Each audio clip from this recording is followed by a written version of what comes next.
Shalom Jemaat Tuhan, senang sekali dapat menyapa Anda semua meskipun masih secara online. Kita berdoa agar kiranya seluruh jemaat tetap setia membangun persekutuan dengan Tuhan dalam segala kondisi. Bagi Bapak, Ibu, Saudara yang baru pertama kali bergabung bersama dengan kami ucapkan welcome home, dan agar kita dapat selalu terhubung, Anda dapat mengikuti atau subscribe akun YouTube GMS Jawa Tengah DIY dan memfollow IG kami GMS Semarang. Jika Anda memiliki pergumulan dan perlu dukungan doa atau belum memiliki komunitas rohani, silakan menghubungi kami melalui nomor WhatsApp 08 222 3000 390. Memberikan persembahan adalah bagian dari ibadah kita. Bagi Bapak, Ibu, Saudara yang akan memberikan perpuluhan atau persembahan ucapan syukur, dapat melakukannya melalui transfer bank ke nomor seperti yang tertera di layar, atau dapat juga memberikannya dengan cara scan QR Code melalui aplikasi dompet digital yang Anda miliki. Bagi jemaat yang rindu terlibat di dalam proyek pembangunan gedung GMS Semarang, dapat memberikannya melalui transfer ke nomor rekening seperti di layar, dengan memberikan keterangan pembangunan GMS Semarang. Dan sebelum mengikuti ibadah pada hari ini, mari kita satukan hati di dalam berdoa. Tuhan Yesus, kami bersyukur karena saat ini kami masih boleh mengikuti ibadah meskipun secara online di tempat kami masing-masing. Biar kiranya Tuhan, Engkau yang akan melawat setiap kami dengan kasih dan kuasa-Mu. Biar setiap kami akan mengalami perjumpaan pribadi dengan Engkau melalui ibadah online pada hari ini. Terima kasih Tuhan, kami siap beribadah di dalam nama Tuhan Yesus. Amin. Selamat beribadah, Tuhan Yesus memberkati.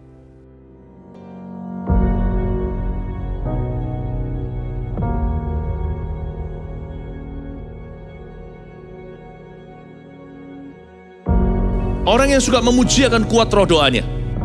Orang yang berdoa pasti berakhir memuji. Karena Allah bertata di atas pujian. Siapa memuji, Allah mengatasi hidupnya.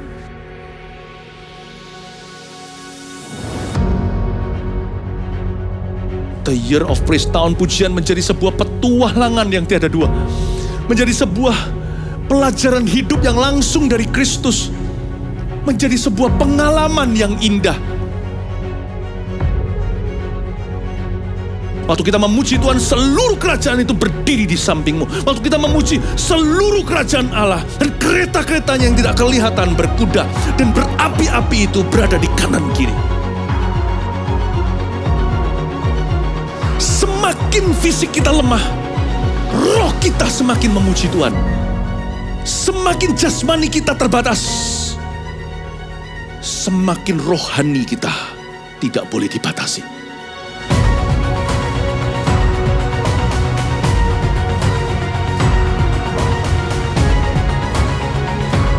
Welcome to the Year of Praise and Provision. Mari kita mengizinkan Tuhan merajut rancangan yang belum pernah kita bayangkan.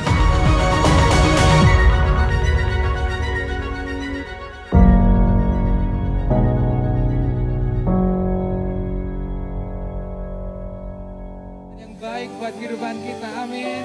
Kita mau bersuka cita, kita mau serukan namanya, haleluya.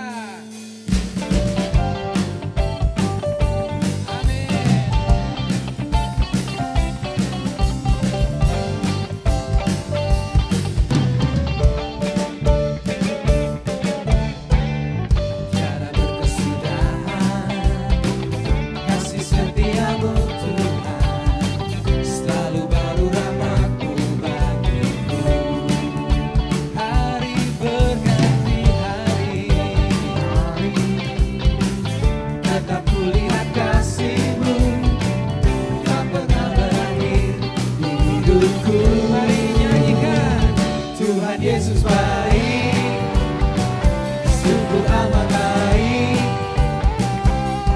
selama-lamanya. Tuhan Yesus baik, Tuhan Yesus baik, sangat baik, amat baik, sampai selama-lamanya. Tuhan Yesus baik.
Sungguh Kau baik buat kehidupan kami Tuhan. Kami mau bersyukur Tuhan.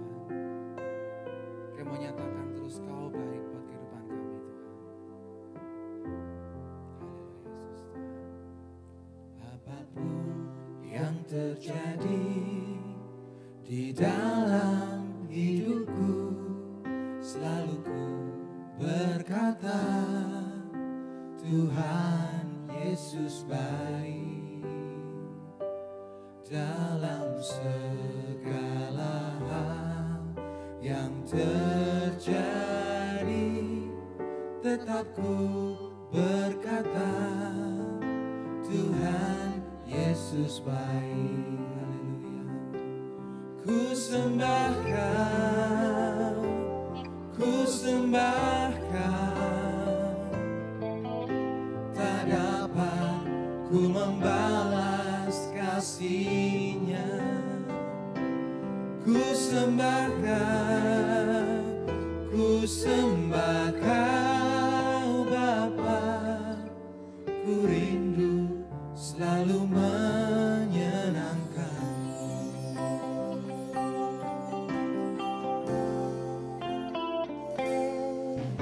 Apapun yang terjadi di dalam hidupku, selalu ku berkata Tuhan Yesus baik.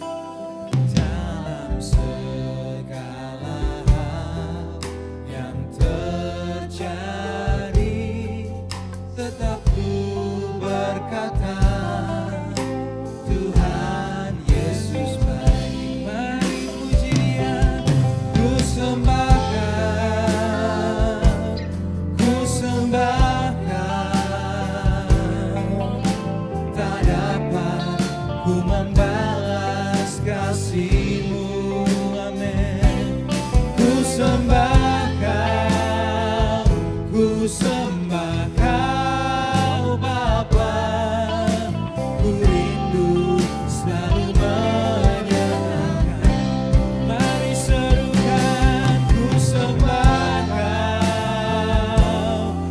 sembah Kau, kami sembah Kau, kami tak dapat membalas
bersyukur Tuhan, kami bersyukur Tuhan.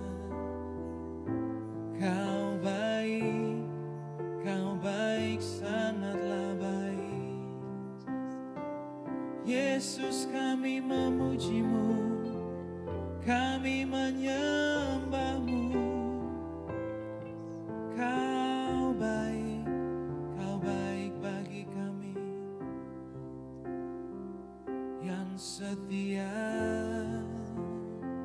dan selalu ada. Haleluya. Amin. Mengalir kuasa dari tempat maha tinggi, Bapa kekal mulia, Kau hadir di sini, memulihkan hati, menyembuhkan yang terluka. Ku kan tenang bersama-Mu, Bapa. Mengalir kuasa dari tempat maha tinggi, Bapa kekal mulia, Kau hadir di sini, memulihkan hati, menyembuhkan yang terluka. Ku kan tenang bersama-Mu, Bapa.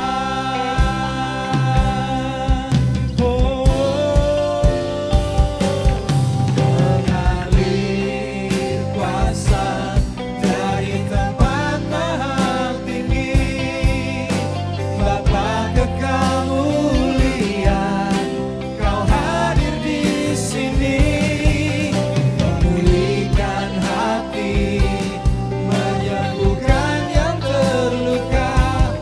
Ku kan tenang bersama-Mu, Bapa.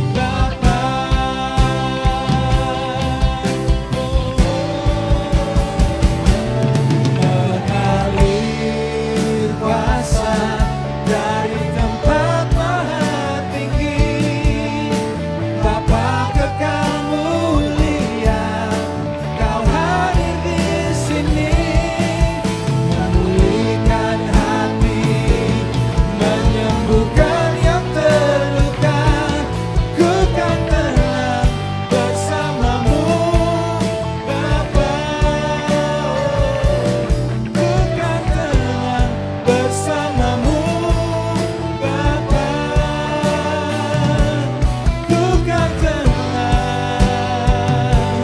bersama-Mu, Bapa.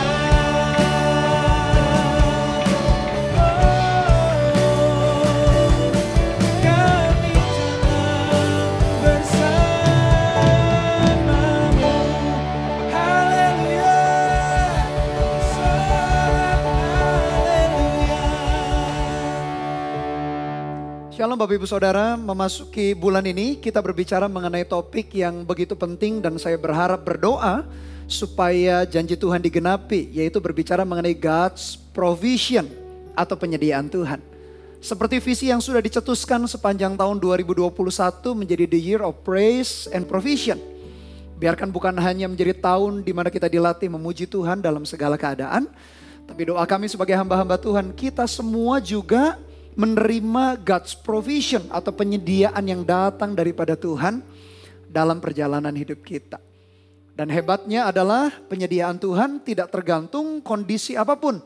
Mau kondisi baik, mau kondisi yang krisis, musim paceklik sekalipun, penyediaan Tuhan tetap berlaku dan terjadi dalam kehidupan kita orang-orang percaya. Oleh karena itu kita akan melihat, belajar dari sebuah kisah, bagaimana ada seorang hamba Tuhan dilindungi di dalam masa-masa yang sukar, musim-musim paceklik. Mari kita lihat 1 Raja-Raja 17 ayat 1 sampai ayat yang ke-6. Lalu berkatalah Elia orang Tisbe dari Tisbe Gilead kepada Ahab, demi Tuhan yang hidup, Allah Israel yang kulayani, sesungguhnya tidak akan ada embun atau hujan pada tahun-tahun ini kecuali kalau kukatakan. Ada Nabi Elia menegur atau memberitahukan hukuman kepada Raja Ahab. Siapa Raja Ahab? Raja Ahab adalah raja kerajaan Israel bagian utara. Setelah Salomo meninggal atau memerintah, kerajaan Israel terbagi dua, utara dan selatan. Dan dari generasi ke generasi, kerajaan Israel utara dipimpin oleh raja yang jahat. Raja yang meninggalkan Tuhan yang benar, Tuhan yang hidup. Salah satunya adalah Raja Ahab.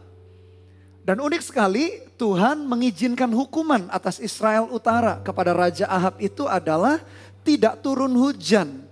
Akan terjadi kekeringan.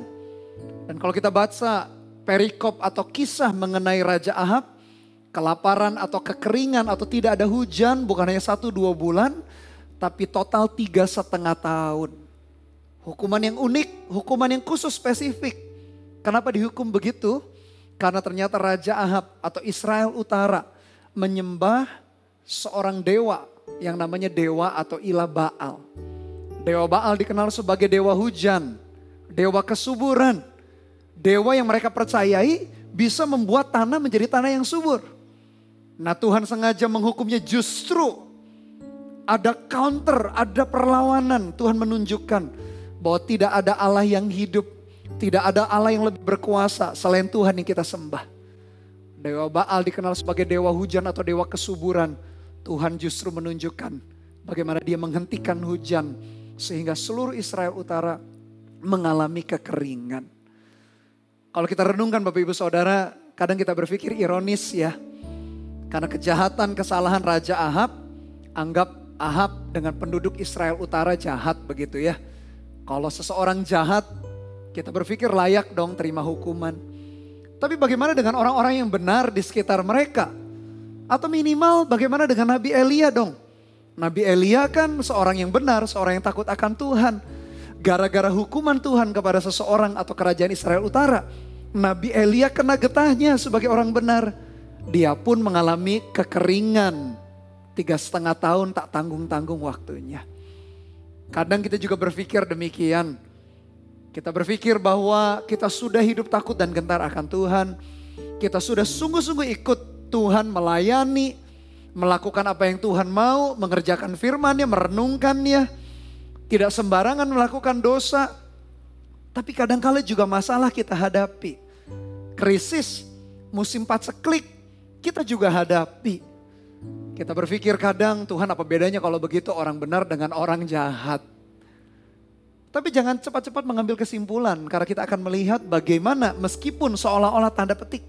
Elia pun kena getahnya, kena dampaknya masa kekeringan itu. Karena hukuman Tuhan atas Israel Utara. Tetapi orang benar, orang yang takut akan Tuhan. Dijagai Tuhan. Dipelihara Tuhan. Itulah God's provision. Itulah yang kami doakan sebagai hamba-hamba Tuhan ada dalam kehidupan Bapak Ibu Saudara, termasuk saya juga. Mau tengah-tengah masa krisis sekalipun, ada God's provision, ada penyediaan turun dari sorga di dalam hidup kita. Asalkan kita mengerti kuncinya, asalkan kita mengerti rahasianya, asalkan kita mengerti prinsip kerajaan sorga yang perlu kita kerjakan, maka alhasil penyediaan Tuhan, God's provision itu akan senantiasa ada di dalam hidup kita dalam setiap situasi bahkan kondisi. Seolah-olah Elia pun jadi korban karena kejahatan Raja Ahab. Tetapi lihat bagaimana perlindungan penyediaan Tuhan atas Elia. Kita lanjut ayat yang kedua. Kemudian datanglah firman Tuhan kepadanya. Bapak Ibu Saudara, ayat yang kedua ini menjadi kunci. Kemudian datanglah firman Tuhan kepadanya. Kita meyakini bahwa jawaban penyediaan Tuhan di tengah masa krisis selalu dimulai dengan firman Tuhan. Oleh karena itu ketika hati kita, telinga rohani kita condongkan mendengar suaranya. Bukan mendengar keributan, kebisingan daripada kondisi yang kita hadapi. Kecilkan volume permasalahan di dalam hati kita. Dan besarkan volume kita atau arahkan hati kita. Arahkan telinga rohani kita mendengar suara Tuhan. Karena satu patah kata dari Tuhan sanggup mengubah keadaan, mengubah kondisi. Sebelum nanti kita baca ayat-ayat berikutnya mengenai Elia. Dimulai pertolongan Tuhan dengan ayat yang kedua ini. Datanglah firman Tuhan kepadanya. Oleh karena itu sepanjang tahun ini saya dorong Bapak Ibu Saudara bersekutu dengan firman.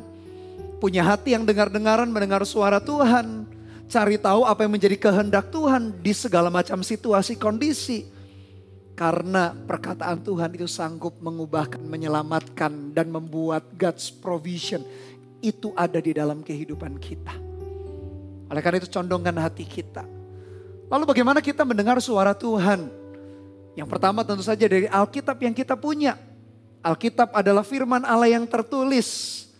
Oleh karena itu kita perlu merenungkannya dengan rutin sehingga kita familiar atau terbiasa mendengar suara Tuhan. Bacalah firman Tuhan yang tertulis itu yaitu Alkitab dengan rutin. Yang kedua kita bagaimana mendengar suara Tuhan. Yang kedua dia berbicara lewat hati nurani kita di dalam. Dan pasti kalau Tuhan berbicara lewat hati nurani gak mungkin bertentangan dengan Alkitab, isi Alkitab yang tertulis. Oleh karena itu bagaimana kita bisa menilai, kita bisa tahu. Dalam hati itu suara Tuhan. Kalau kita gak pernah baca atau merenungkan secara rutin Alkitab kita, firman Allah yang tertulis. Yang ketiga kita mendengar suara Tuhan juga lewat orang-orang di sekeliling kita. Bersyukur kalau kita ada komunitas, bersyukur kalau ada pemimpin rohani, bersyukur kalau ada keluarga yang takut akan Tuhan. Bersyukur kalau pasangan kita takut akan Tuhan, anak kita takut akan Tuhan.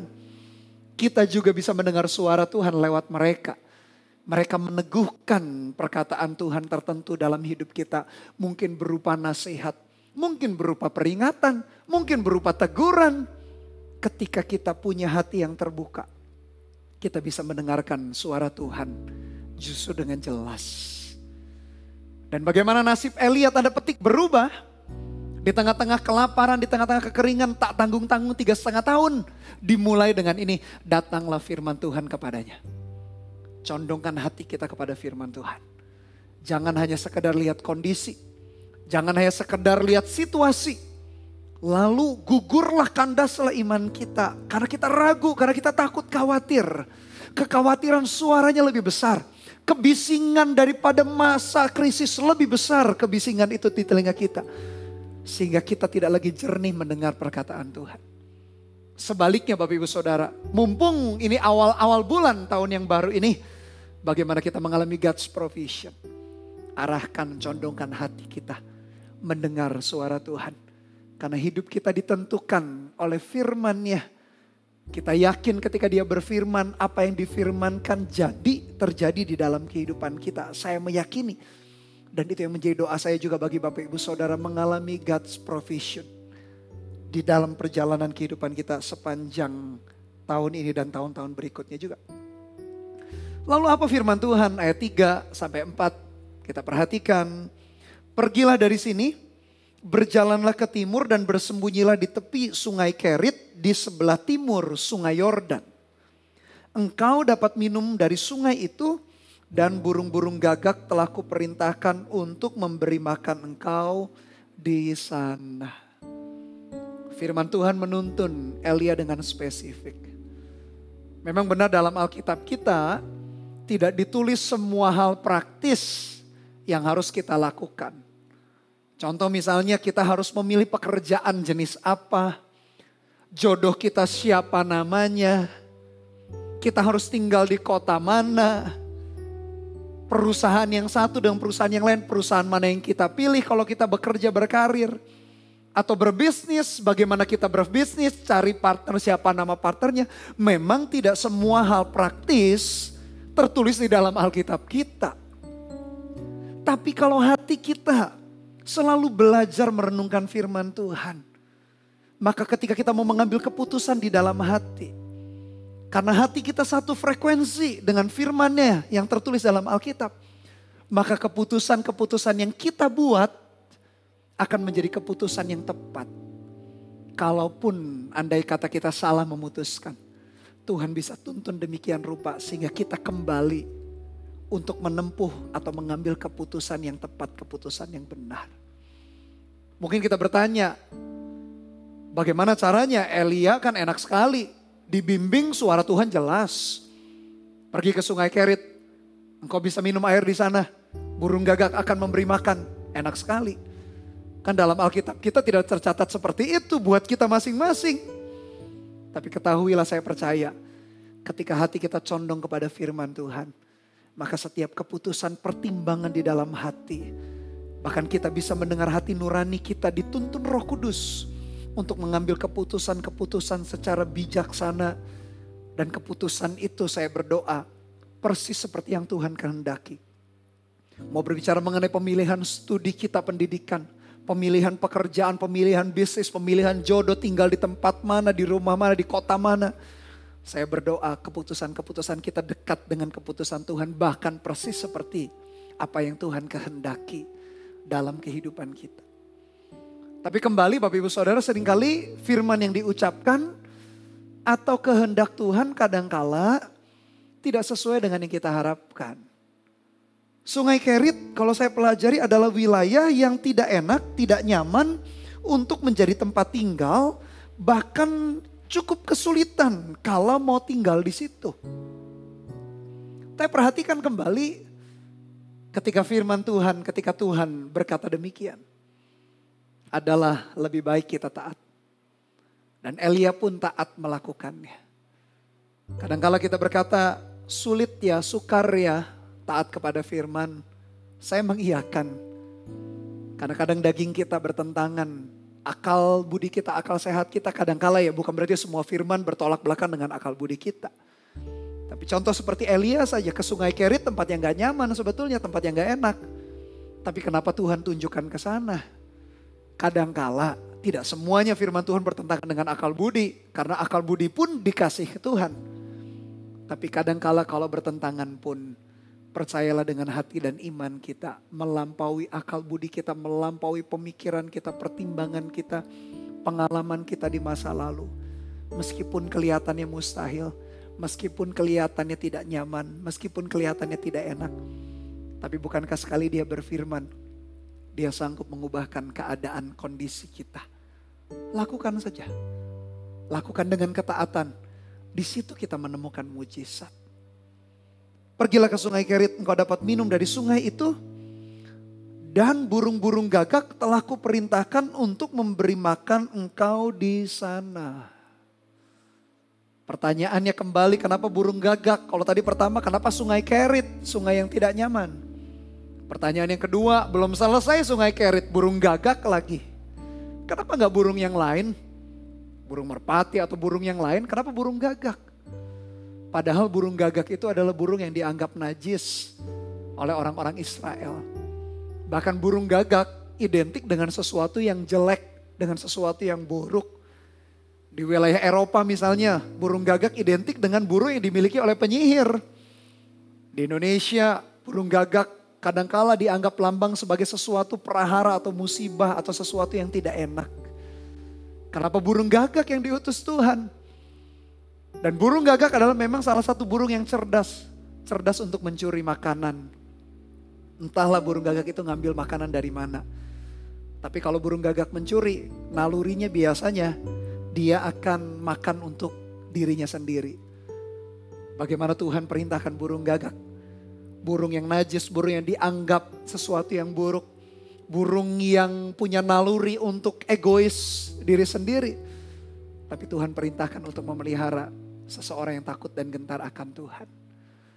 Jadi Bapak Ibu Saudara, kalau kita melihat Sungai Kerit, burung gagak, saya meyakini ada Sungai Kerit dalam hidup kita. Ada burung-burung gagak di dalam hidup kita. Yang di luar pemikiran kita. Di luar apa yang kita harapkan. Kayaknya bukan orang itu deh yang tolong kita. Bukan pekerjaan itu yang membuat kita mengalami terobosan. Mungkin kita berpikir demikian. Sungai Kerit kita, burung gagak kita. Tapi ketahuilah kalau Tuhan berfirman, kalau Tuhan perintahkan, segala yang diperintahkan itu pasti terjadi. Asalkan kita taat saja. Asalkan kita taat mendengar apa yang menjadi kehendak Tuhan dan melakukan. Di situ kita akan menemukan bagaimana mujizat demi mujizat. God's provision itu akan kita alami. Sungai Kerit apa yang Tuhan perintahkan kita ke sana? Mungkin kita pikir gak mungkin kondisinya. Burung gagak seperti apa yang Tuhan izinkan untuk menjaga memelihara hidup kita. Mungkin di luar ekspektasi, di luar pemikiran kita. Bukan orang yang kita pikir akan tolong kita.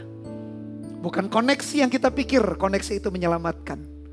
Bukan kondisi tertentu yang kita pikir kondisi itu akan membantu kita. Sehingga kita gak kekurangan. Mungkin hal-hal itu yang terjadi sebaliknya. Tapi apapun itu Bapak Ibu Saudara, percayalah Tuhan itu setia kepada kita. Dia gak pernah meninggalkan, dia gak pernah membiarkan.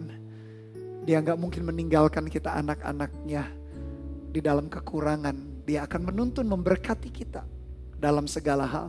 Termasuk dalam pekerjaan, termasuk dalam keuangan, termasuk di dalam keluarga, dalam semua aspek hidup kita. Nikmati God's provision itu. Lalu ayat yang keempat sampai ayat yang kelima, kalau kita lanjutkan pembacaan kita. Lalu Elia pergi dan ia melakukan seperti firman Tuhan. Firman Tuhan sudah dinyatakan. Tapi respon kita, apakah kita trust, percaya, and obey? Apakah kita trust and obey? Ketika kita dalam mengalami kondisi apapun, dibutuhkan rasa percaya dan akhirnya mentaati. Bagaimana kita bisa taat?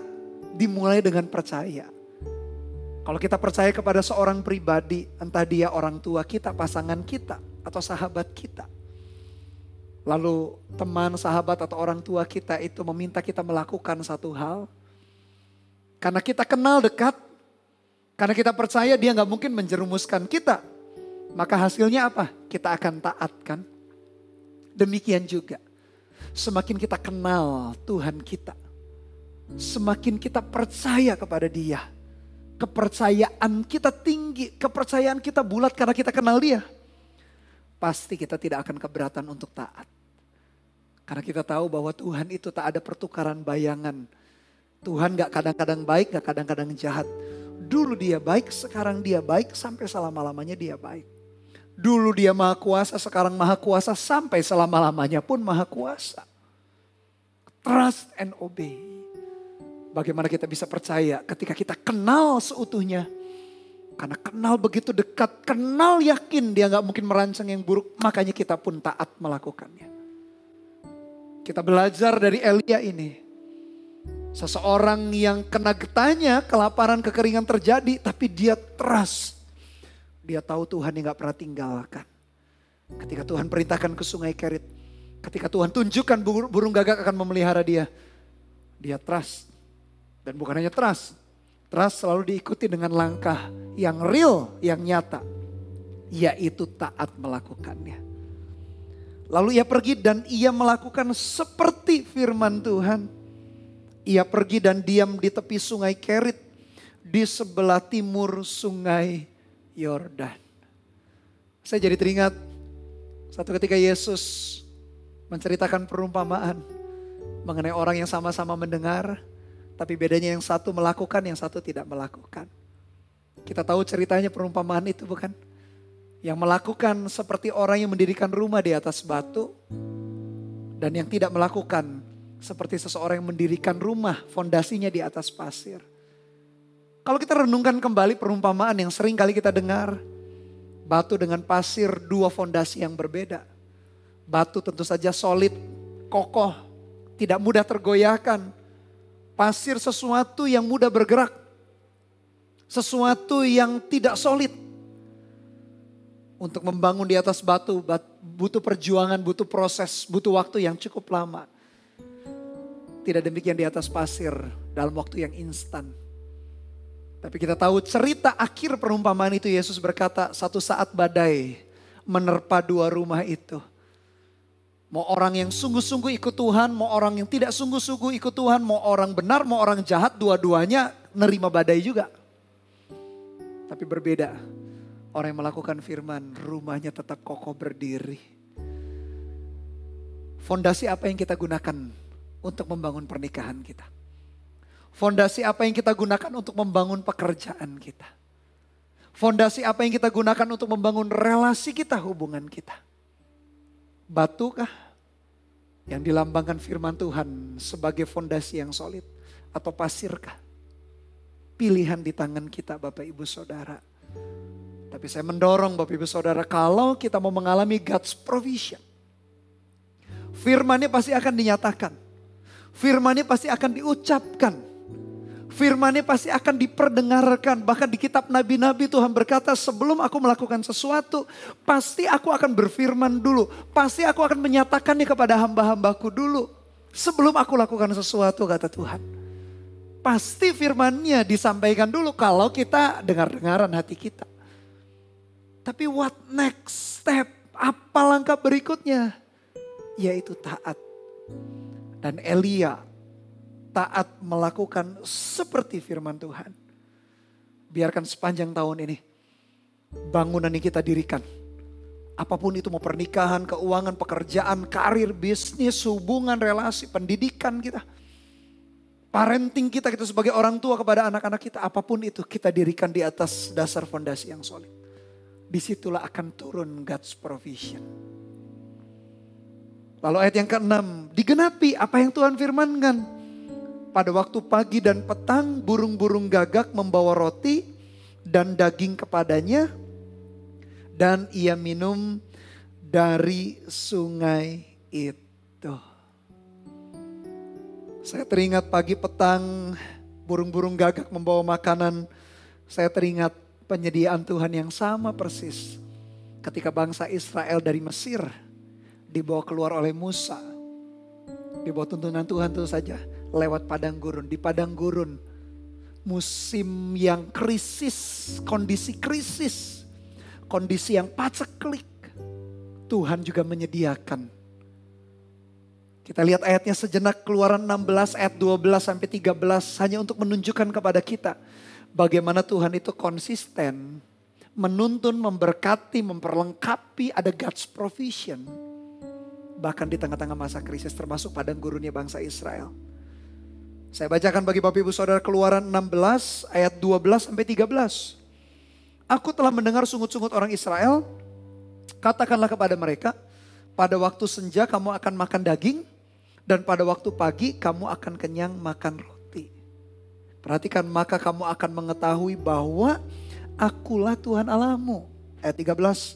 Pada waktu petang datanglah berduyun-duyun burung puyuh yang menutupi perkemahan itu. Dan pada waktu pagi terletaklah embun sekeliling perkemahan itu. Perhatikan Bapak Ibu Saudara, Tuhan kita itu konsisten loh. Kalau kita perhatikan, dulu waktu bangsa Israel keluar dari Mesir di padang gurun, Tuhan menyediakan pagi dan petang. Pagi makan roti, sorga namanya mana, sorenya makan daging, burung puyuh itu. Elia pun ketika masa kering, musim kering, tidak turun hujan 3,5 tahun, bayangkan. Persis mungkin kondisi seperti di padang gurun. Perhatikan pagi dan petang, burung-burung gagak itu membawa makanan. Pagi petang berbicara mengenai sepanjang hari, Tuhan gak pernah tinggalkan. Dalam perjanjian versi, perjanjian baru, Paulus berkata begini, asal ada makanan dan minuman dan pakaian cukuplah. Maksudnya gini loh Bapak Ibu Saudara, Tuhan itu gak pernah tinggalkan kita. Dulu di zaman bangsa Israel masih berjalan. Mereka masih bangsa yang baru keluar dari tanah Mesir. Dan ketika Elia ada, itu bangsa Israel sudah settle menjadi sebuah bangsa yang besar. Tetap prinsip Tuhan sama, tetap kita kenal pribadinya. Oh, dia adalah Tuhan yang memelihara kita. Mau di padang gurun sekalipun, mau di musim kemarau sekalipun, musim paceklik sekalipun 3,5 tahun Elia hadapi. Tuhan itu tak terbatas kuasanya. Dia tahu, dan bukan hanya dia tahu dan dia berkuasa, dia mau untuk menolong kita. Oleh karena itu percayalah kepada Tuhan. Jangan menaruh curiga. Jangan justru kita bersungut-sungut. Lalu mempertanyakan Tuhan, meragukan Tuhan. Terutama di masa-masa krisis sih. Kadang di masa-masa krisis adalah justru tanda siapa diri kita yang sebetulnya. Ujian yang menjelaskan siapa diri kita. Kalau di masa krisis kita bersungut-sungut. Di masa krisis hati kita lemah. Di masa krisis kita jauh daripada Tuhan. Kecilah kekuatan kita. Ingatlah.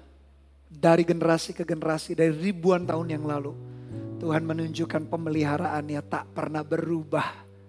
Ketika dia berfirman dan kita taat melakukan firman-Nya, disitulah God's provision hadir dalam hidup kita. Saya berdoa God's provision, penyediaan Tuhan ada dalam pekerjaanmu, ada dalam bisnismu, karirmu. Di tengah kondisi yang tidak mudah, dalam semua aspek kehidupan kita, ada penyediaan Tuhan.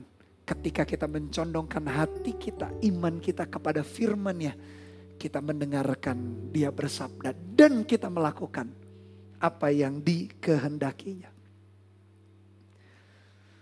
Kita lihat ayat yang ke-7, tetapi sesudah beberapa waktu sungai itu menjadi kering. Sebab hujan tiada turun di negeri itu. 3,5 tahun Bapak Ibu Saudara ke masa kemarau itu atau tidak ada hujan. Sungai pun yang dipilih Tuhan tak sanggup untuk selalu berair. Tapi perhatikan, mau 3,5 tahun krisis yang kita hadapi, mau 3,5 bulan, mau hanya 3,5 minggu atau 3,5 hari saja, kita nggak tahu kan krisis yang kita hadapi itu berakhir kapan. Ada krisis yang berlaku global, ada krisis yang berlaku perorangan. Satu dengan yang lain berbeda. Sesama jemaat saja. Yang satu lagi sukses, lagi berhasil pekerjaan. Yang satu lagi di PHK bisa jadi. Yang satu omsetnya lagi naik, yang satu omsetnya lagi turun. Ada krisis yang global, tapi ada krisis yang betul-betul terjadi pribadi lepas pribadi. Tapi apapun itu, mau global, mau itu private, Tuhan bisa bertindak di atas krisis itu. Demikian dalam hidup Elia, belum turun hujan. Sungai yang diharapkan, sungai Kerit itu akhirnya kering juga. Tapi kembali perhatikan ayat yang ke-8. Maka datanglah firman Tuhan kepada Elia. Ada the twin provision, ada penyediaan yang kembar. Ingat tadi Bapak Ibu Saudara, sebelum Elia ke sungai Kerit dan burung gagak memelihara, lalu datanglah firman Tuhan. Sungai Kerit menjadi kering, burung gagak tak ada lagi, lalu datanglah firman Tuhan. Dari setiap titik demi titik perjalanan hidup kita, dari setiap kilometer demi kilometer kehidupan kita, pastikan selalu dimulai dengan firman Tuhan. Ku yakin saat kau berfirman, ku menang saat kau bertindak, hidupku hanya ditentukan oleh perkataanmu. Ku aman karena kau menjaga, ku kuat karena kau menopang. Hidupku hanya ditentukan oleh kuasa-Mu. Dari setiap titik demi titik, kelaparan pertama, datanglah firman Tuhan ke sungai Kerit, burung gagak memelihara. Masih ada kekeringan, datanglah firman Tuhan. Tuhan menjaga kita dari firman-Nya demi firman-Nya. Dari satu firman kepada firman berikutnya, dari satu janji kepada janji berikutnya. Kadang-kala kita berkata mencari nasihat mungkin dari teman kita, dari sahabat, dari hamba Tuhan. Lalu ending-endingnya sahabat, teman, orang tua atau pendeta itu berkata, jangan lupa ya, cari kehendak Tuhan lewat Alkitab firman-Nya. Jangan lupa berdoa, lalu kita pulang, kita kecewa. Kita pikir jawabannya praktis. 7 langkah sukses. 10 langkah menghadapi musim paceklik. Ternyata ending-endingnya ya firman Tuhan. Ending-endingnya disuruh doa. Kalau itu saya sudah tahu. Kadang-kala kita protes. Dengan jawaban yang terakhir, jawaban pamungkas, jawaban akhir yang hebat. Adalah kembali kepada firman. Tapi perlu Anda ketahui. Memang itulah satu-satunya jawaban. Apalagi di tengah-tengah kondisi yang tidak bisa lagi kita usahakan. Strategi, daya, upaya, pikiran kita sudah tuangkan menemukan jalan keluar. Koneksi kita sudah coba cari siapa yang bisa nolong kita. Buntu semua. Kembalilah kepada firman. Elia dipelihara Tuhan dari satu firman kepada firman berikutnya. Sepanjang tahun ini God's provision. Anda perhatikan bagaimana Anda mengalami God's provision dari satu firman kepada firman berikutnya. Dari satu janji kepada janji berikutnya. Ku yakin saat kau berfirman, ku menang saat kau bertindak. Hidupku hanya ditentukan oleh perkataanmu. Ku aman karena kau menjaga. Ku kuat karena kau menopang. Hidupku hanya ditentukan oleh kuasa-Mu. Biarkan ini menjadi bagianmu. Bagi Tuhan tak ada yang mustahil. Bagi Tuhan tak ada yang tak mungkin. Mujizatnya disediakan bagiku dan bagimu juga. Ku diangkat dan dipulihkannya. Doa saya Bapak Ibu Saudara, Anda lihat God's provision. Bukan hanya menjadi the year of praise, di mana kita dilatih memuji Tuhan dalam setiap keadaan dan kondisi. Tapi dari satu perjalanan kepada perjalanan berikutnya, dari satu firman ke firman berikutnya, kita menemukan God's provision. Kita menemukan penyediaan Tuhan. Kadang-kala tidak seperti yang kita bayangkan. Bukan berarti penyediaan Tuhan selalu identik dengan berkelimpahan kaya raya, bukan. Tapi hidup kita aman di tangannya. Kita tidak mungkin dibiarkan terkocar-kacir, gak jelas nasibnya. Meskipun hari ini mungkin masalahnya belum tuntas, pekerjaannya belum muncul, bisnisnya masih mandek, karirnya masih stuck. Tapi tenang saja Bapak Ibu Saudara. Kadangkala peperangan kita peperangan dalam alam pikiran kita. Peperangan kita itu peperangan mental. Betul gak mental kita kuat untuk kita berharap kepada Tuhan? Betul gak kita bisa menaklukkan pikiran kita di bawah pikiran Kristus? Kadang-kadang medan peperangan itu di dalam pikiran. Gak selalu kuasa kegelapan lalu nyata tiba-tiba menyerang kita. Ya ada juga peperangan rohani seperti itu. Tapi seringkali karena dalam pikiran, dalam hati kita, dalam batin kita.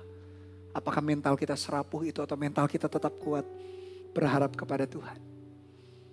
Dan perhatikan dari satu firman ke firman berikutnya. Elia dipelihara. Firman berikutnya demikian Tuhan jelaskan. Bersiaplah pergi ke Sarfat yang termasuk wilayah Sidon dan diamlah di sana. Ketahuilah aku telah memerintahkan seorang janda untuk memberi engkau makan. Pergilah ke Sarfat. Sarfat itu di mana? Sarfat di Sidon. Sidon adalah wilayah Israel Utara. Sidon adalah wilayah penyembahan berhala. Berhala apa yang disembah? Dewa Baal tadi. Bayangkan di tengah-tengah penyembahan berhala. Di tengah kota yang jahat. Yang menyembah Dewa Baal, Dewa kesuburan itu yang akhirnya takluk juga. Tidak bisa menurunkan hujan karena Tuhan Allah yang hidup yang kita sembah yang bersabda. Tuhan menyuruh Elia pergi ke Sarfat ke Sidon. Kota penyembahan berhala. Dan lagi yang memelihara Elia bukan Tuhan pilih orang kaya bangsawan. Pebisnis hebat yang dipilih janda. Janda itu berarti seseorang yang ditinggal suaminya. Hidup seorang diri dan kalau kita perhatikan janda itu miskin. Janda itu gak punya apa-apa. Kembali Bapak Ibu Saudara, kadangkala pertolongan Tuhan. Kadangkala firman-Nya itu gak make sense buat kita. Meskipun bukan berarti semua firman gak make sense, ya enggak juga. Firman Tuhan juga menuntun akal budi kita. Kok sesuai dengan akal budi kita, akal sehat kita juga. Tapi perhatikan Tuhan itu menolong pakai segala macam cara lewat siapapun juga. Berita baiknya berarti ada dua nih implikasinya dari kisah ini. Kalau kita seperti Elia yang dalam masa krisis, Tuhan bisa tolong lewat siapapun juga. Mau burung gagak, burung pencuri, burung yang najis, Tuhan bisa tolong. Mau dari seorang janda yang miskin dari kota penyembahan berhala, kota Sarfat, kota Sidon itu penyembahan berhala. Mereka menyembah Dewa Baal tadi, Dewa kesuburan. Perhatikan Tuhan bisa tolong mau di kota yang terkutuk sekalipun. Mau dari seseorang yang tidak mampu pun Tuhan bisa tolong kita kalau kita memposisikan diri sebagai Elia. Tapi sebaliknya, mumpung kita belajar kisah ini, coba kita pikirkan kalau kita sebagai janda itu. Kita sebagai seorang yang juga kita pun kurang. Apakah kita egois tidak mau menolong orang lain? Bukankah kita diajari bagaimana kita melayani orang lain? Bagaimana kita mendoakan orang sakit? Mungkin kita protes, saya aja sakit belum sembuh, malah Tuhan suruh aku mendoakan orang lain. Saya aja masih bergumul soal keuangan, saya belajar memberi. Saya saja masih banyak PR di rumah tangga, saya dilatih untuk melayani orang lain. Tapi itulah hebatnya Tuhan kita. Kalau kita memposisikan sebagai janda itu. Tapi janda yang jangan penyembah berhala tentu saja. Anggap kondisinya kekurangan juga.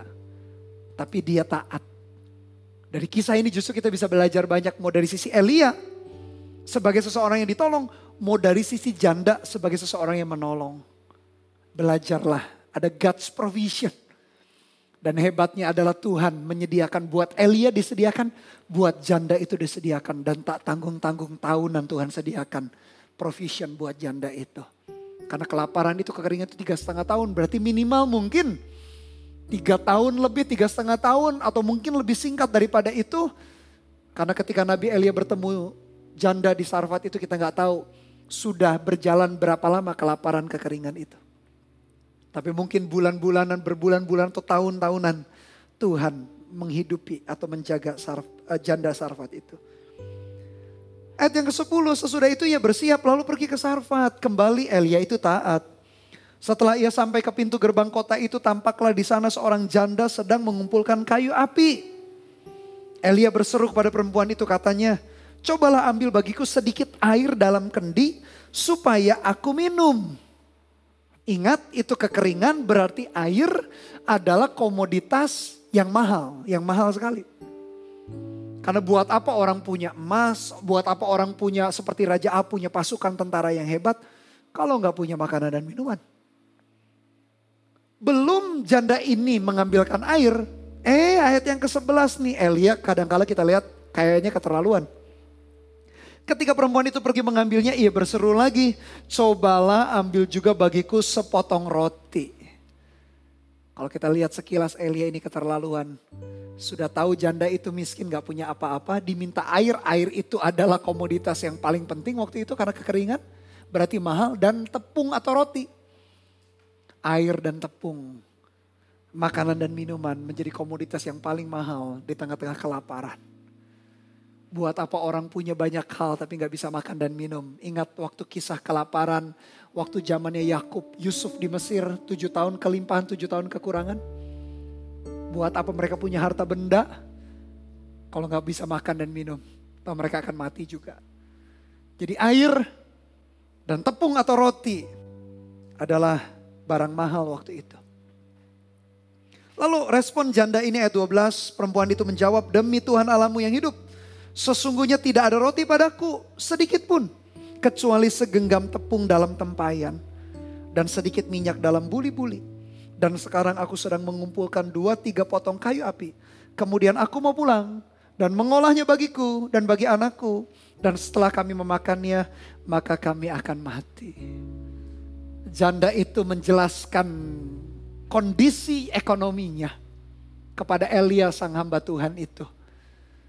Yang kadang-kala kalau kita baca sekilas kayaknya Elia ini gak pengertian. Gak punya rasa kemanusiaan. Sudah tahu seseorang yang kurang diminta lagi. Janda itu pun perlu menjelaskan kembali. Aku gak punya apa-apa.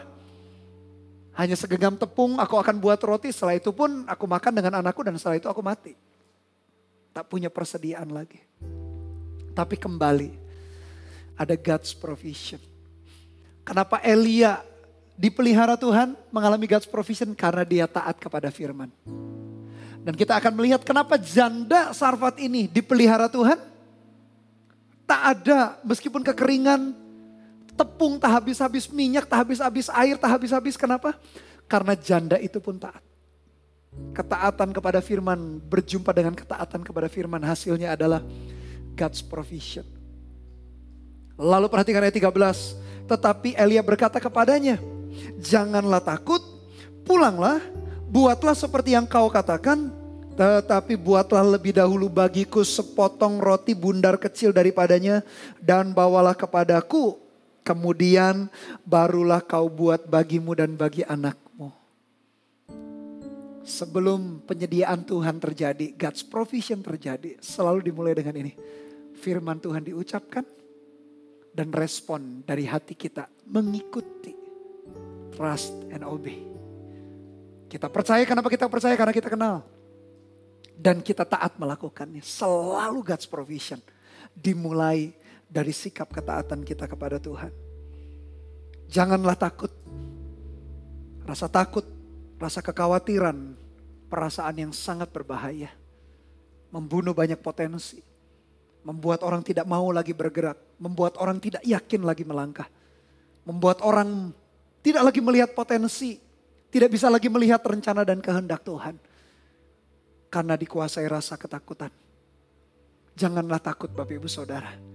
Ada berkat Tuhan di dalam masa krisis. Ada berkat Tuhan dalam masa paceklik, masa yang kering, masa yang tidak mudah.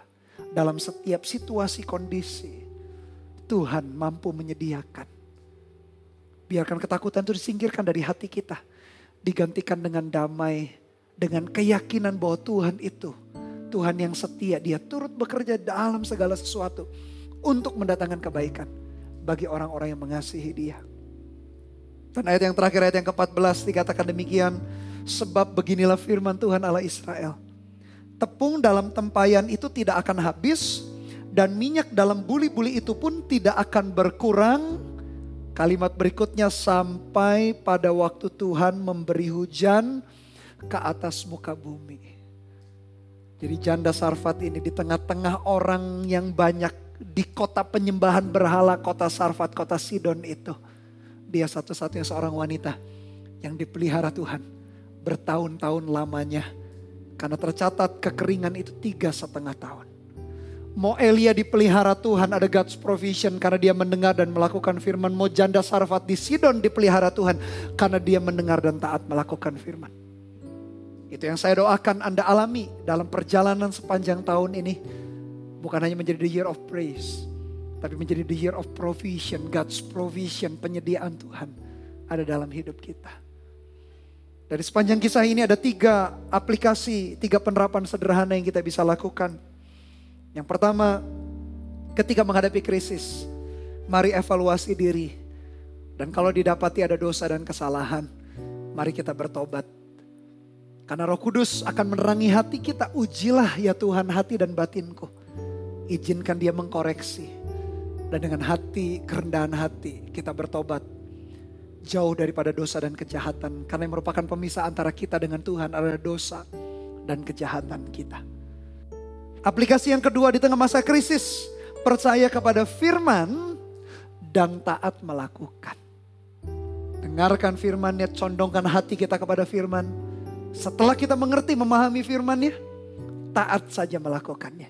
Di situ kita akan berjumpa dengan mujizat, dengan penyediaan Tuhan. Dan yang terakhir, yang ketiga, ingat janda Sarfat ini, dia belajar menjadi berkat dulu bagi orang lain. Saya berdoa Anda pun menjadi berkat. Tidak tunggu terobosan terjadi, tidak tunggu kesembuhan terjadi dalam hidup kita. Tidak tunggu pertolongan Tuhan dulu terjadi, tapi kita bisa jadi berkat dulu. Ingat janda itu sebelum roti atau tepung itu tidak habis, minyak itu tidak habis, dia berbuat sesuatu dulu. Dengan ketaatan, disitulah penyediaan Tuhan terjadi. Doa saya God's provision, penyediaan Tuhan yang berlimpah, senantiasa ada dalam kehidupan kita sepanjang tahun ini. Haleluya, amin. Mari arahkan hati kita kepada Tuhan. Pejamkan mata kita sejenak, renungkan firman ini. Tuhan tidak pernah meninggalkan dan membiarkan kita. Mau Tuhan memberkati di masa krisis, mau di masa yang enak sekalipun. Bagi Tuhan tidak ada kendala apapun. Hanya percayalah kepada Dia. Arahkan hati kita kepada Dia. Mari nyanyikan lagu ini bersama-sama. Jadikan doa kita sebagai iman kita. Katakan bersama-sama. Ku nantikan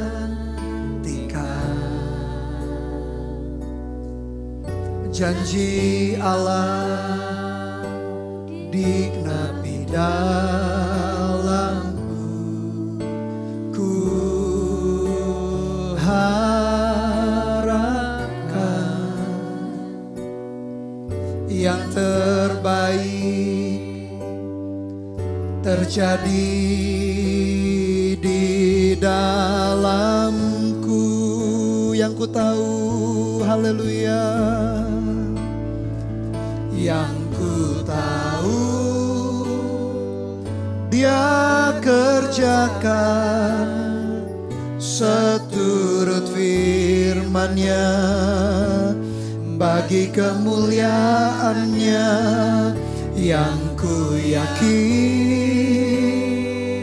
Dia sediakan seturut kasih-Nya bagiku. Ulangi dari awal. Nyanyikan lagu ini sebagai iman dan doa kita, katakan. Ku nantikan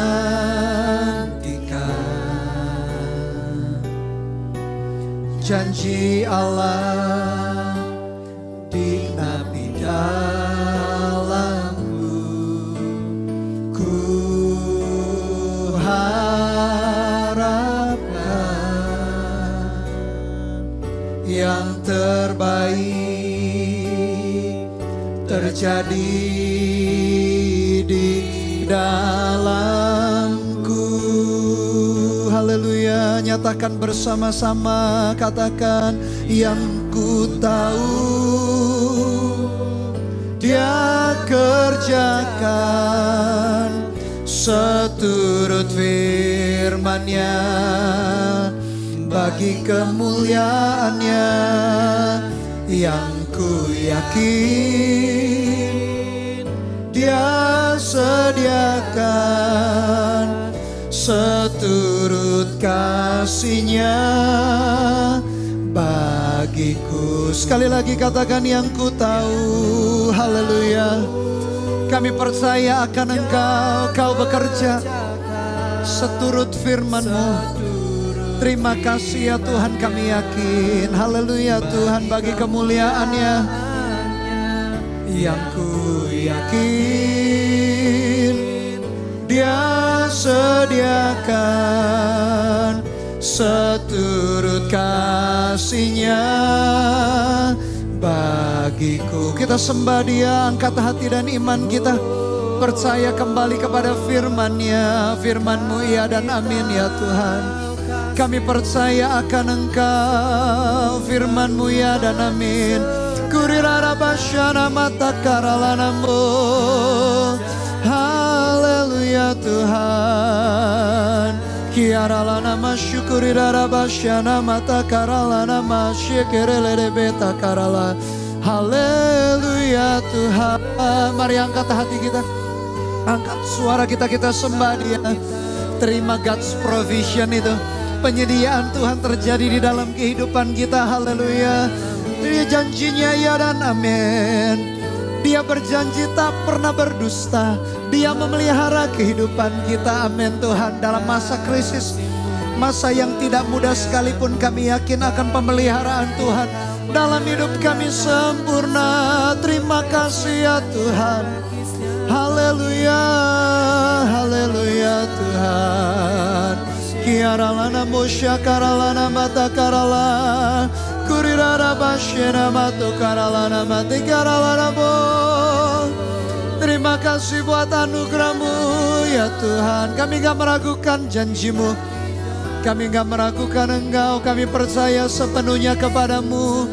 Biar janji-Mu digenapi, firman-Mu digenapi ya Tuhan. Kami arahkan hati dan iman kami selalu kepada-Mu. Terima kasih ya Tuhan. Haleluya. Katakan yang ku tahu, yang ku tahu Dia kerjakan seturut firman-Nya bagi kemuliaan-Nya yang ku yakin Dia sediakan seturut kasih-Nya bagiku. Mari arahkan hati kita kepada Dia. Kalau di antara Bapak Ibu Saudara sedang bergumul di area pekerjaan, di area keuangan, entah bisnis atau karir kita. Padahal kita menjadi tulang punggung dalam keluarga. Entah Anda seorang pria, seorang ayah, atau mungkin Anda seorang wanita juga akhirnya menjadi tulang punggung karena mungkin kondisi tertentu keluarga. Mungkin orang yang diandalkan atau ayah kita sudah gak ada lagi sehingga kita jadi tulang punggung keluarga atau kondisi tertentu. Apapun kondisi kita hari ini, kita merasa Tuhan mengalami masa-masa yang tidak mudah. Tapi Tuhan tahu pergumulan kita. Seperti tadi kisah yang kita dengar, selalu sebelum penyediaan Tuhan terjadi dalam hidup Elia, selalu dimulai dengan firman-Nya. Dan Elia taat. Dan yang kedua pun sama. Firman-Nya diucapkan dan Elia taat. Dan janda Sarfat di Sidon pun mengalami penyediaan Tuhan karena dia mendengar firman dan dia taat. Tidak ada rahasia lain sebetulnya yang tidak diungkapkan lewat firman Tuhan. Bagaimana kita mengalami God's provision. Kalau kau butuh God's provision, penyediaan Tuhan. Bukan hanya untuk 1-2 bulan, bahkan sepanjang tahun ini. Letakkan kedua tanganmu di dadamu, izinkan saya berdoa. Tuhan Yesus, kau memberkati setiap umatmu. Apapun kondisi yang mereka hadapi, apapun kondisi yang mereka harus selesaikan, Tuhan, kondisi keadaan yang mereka harus selesaikan. Biarkan God's provision, penyediaan daripada Tuhan itu senantiasa ada dalam hidup mereka. Memang di dalam Alkitab kita tidak ditulis semua hal-hal praktis. Kerja di mana, pindah ke kota mana, bisnis apa, memang tidak ditulis semua. Tetapi firman Tuhan menuntun hati nurani kami untuk kami mengambil keputusan yang tepat. Bahkan suara Tuhan, Engkau bisa menyatakan suara-Mu, kehendak-Mu lewat orang-orang di sekeliling kami. Pakai ya Tuhan. Supaya kami mengerti dengan jelas firman-Mu. Kami mendengar, kami taat melakukannya. Dan God's provision itu terjadi. Kami buang setiap ketakutan, kekhawatiran, keraguan. Karena ketakutan bisa membunuh potensi kami. Membuat kami tidak jelas lagi dalam rencana kehendak Tuhan. Hamba-Mu di dalam nama Tuhan berdoa sebagai hamba Tuhan. Supaya Engkau singkirkan ketakutan dan gantikan dengan keyakinan. Dengan damai sejahtera daripada Tuhan. Menuntun setiap hati umat-Mu. Untuk mereka mendengar dengan jelas firman-Mu. Taat melakukan. Dan God's provision, penyediaan daripada Tuhan terjadi dalam kehidupan umat-Mu. Pelihara ya Tuhan. Biarkan tahun ini bukan hanya menjadi the year of praise. Tahun di mana kami memuji, menyembah Tuhan, dilatih memuji Tuhan dalam segala keadaan. Tapi juga dalam waktu bersamaan kami menikmati setiap penyediaan Tuhan. Meteraikan firman-Mu dalam hati umat-Mu Tuhan. Di dalam nama Tuhan Yesus. Sekali lagi nyanyikan lagu ini bersama-sama, katakan. Yang ku tahu Dia kerjakan seturut firman-Nya. Bagi kemuliaan-Nya, ingat bagi kemuliaan Dia. Amin. Yang ku yakin Dia sediakan seturut kasih-Nya bagiku. Sekali lagi katakan, yang ku tahu Dia kerjakan seturut firman-Nya. Bagi kemuliaan-Nya, kemuliaan-Nya, kemuliaan-Mu Tuhan. Haleluya. Amin. Dia sediakan seturut kasih-Nya bagiku. Seturut kasih-Nya, seturut kasih-Nya bagiku. Sekali lagi dengan yakin, dengan iman, kata seturut kasih-Nya, seturut kasih-Nya bagiku. Meteraikan firman-Mu, berkati umat-Mu. Di dalam nama Tuhan Yesus kami berdoa dan mengucap syukur. Haleluya. Amin. Bapak Ibu Saudara, waktu ini adalah waktu yang terbaik.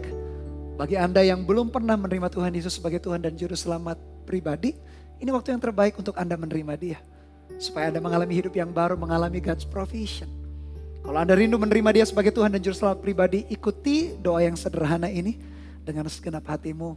Katakan demikian, Tuhan Yesus, hari ini saya menyadari saya adalah manusia yang berdosa.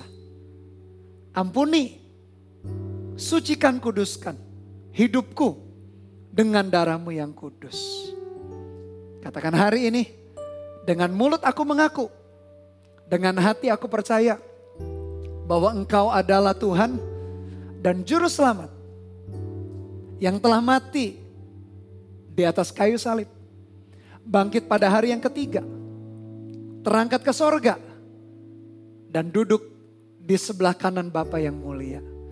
Hari ini aku menerima Engkau sebagai Tuhan dan Juru Selamat atas hidupku mulai hari ini sampai selama-lamanya. Aku percaya mulai hari ini namaku ditulis dalam kitab kehidupanmu. Katakan di dalam nama Tuhan Yesus. Haleluya. Amin. Selamat bagi Bapak Ibu Saudara yang baru saja mengikuti doa tadi. Anda sedang dituntun masuk dalam kehidupan yang baru.